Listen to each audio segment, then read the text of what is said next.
Hi guys, it's Roo here from Prepared Camping, and I saw these mylar bivvy bags on Amazon, so I thought I'd get a couple and have a look, particularly as they're in camouflage. You can get them in orange, green or camouflage. The camouflage one comes with these little whistle as well, which is quite handy. It comes with its own little carry bag, which is nice and compact. It's only 11 centimeters by 7 centimeters and 5 centimeters thick, which is pretty good.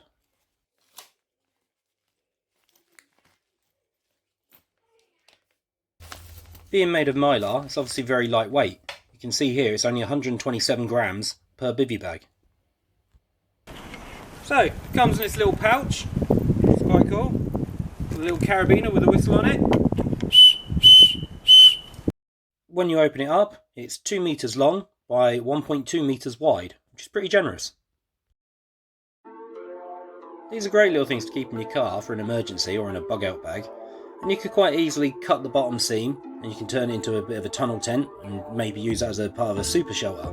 You could even cut the side as well to create a giant blanket, which you could use either to signal people, make a decent shelter that you know would be waterproof, or even because it's got a camouflage print on one side, you could use it as a means of concealment. Now it's completely waterproof and windproof, which is fantastic if you get caught in bad weather, but you've got to remember to keep it ventilated, otherwise you'll just get so much condensation in this, it's not going to be good for you. Now, anyone that's ever tried to put a mylar blanket away knows that you'll never be able to fold it as tight as when you first took it out of the pack, and that's the case with this as well. Even though I did quite a good job here of knocking all the air out and folding it down reasonably tight, it wouldn't fit back into the bag it came with. So yes, these are reusable, but I would suggest that you should buy yourself a bigger separate stuff bag if that's the case. So as you see here, when I line it up with my British Army bivvy bag, so they're in line at the bottom, you can see it's ever so slightly shorter. But when I come around this way, you'll see that it is markedly wider. Because obviously the British Army one only tapers up towards the top end to let you get in and out nice and easy. Whereas this is just a complete rectangle.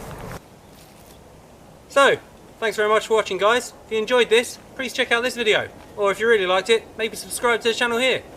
Thanks very much.